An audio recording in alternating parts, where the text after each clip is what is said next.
رکن قانون ساز کونسل BRS کی کویتا نے BCs کی ذات پات پر مبنی مردم شماری پر BJP سے اپنا موقف واضح کرنے کا مطالبہ کیا ہے۔ انہوں نے سوال کیا کہ کانگریس پارٹی کی جانب سے BC طبقات سے کیے گئے وعدوں اور کاماریڈی ڈکلیریشن پر عمل آوری نہ ہونے پر BJP کانگریس حکومت کو جواب دہ کیوں نہیں بنا رہی ہے۔ کویتا نے کہا کہ BJP کے رویے سے ظاہر ہوتا ہے کہ اسے BC طبقات کی کوئی پرواہ نہیں ہے۔ کماری برادری کے لیڈرز نے کویتا سے ان کی رہائش گاہ پر ملاقات کی اور BC طبقات خصوصاً پیشہ ورانہ ذاتوں کو درپیش مسائل سے واقف کروایا۔ اس موقع پر کویتا نے کہا کہ کانگریس حکومت پسماندہ طبقات سے کیے گئے وعدوں پر عمل آوری میں مکمل طور پر ناکام ہو چکی ہیں۔ انہوں نے کہا کہ BRS کے دور حکومت میں چندرشیکھر راؤ نے ہمیشہ پیشہ ورانہ ذاتوں کی ہر طرح سے مدد اور حمایت کی تھی، لیکن کانگریس حکومت ان برادریوں کے مسائل کو نظر انداز کر رہی ہے۔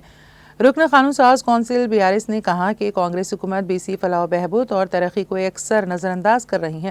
انہوں نے کہا کہ مقامی بلدی انتخابات میں BC طبقات کے لیے 42% ریزرویشن دینے کے وعدے کو کانگریس حکومت نے فراموش کر دیا ہے، لیکن BJP کی خاموشی مزید افسوسناک ہے۔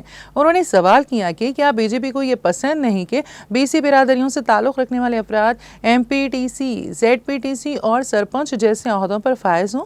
پسماندہ طبقات کی ذات پات پر مبنی مردم شماری کے مسئلے پر اظہار خیال کرتے ہوئے کویتا نے کہا کہ اس حوالے سے حکومت کی لاپرواہی قابل مذمت ہے۔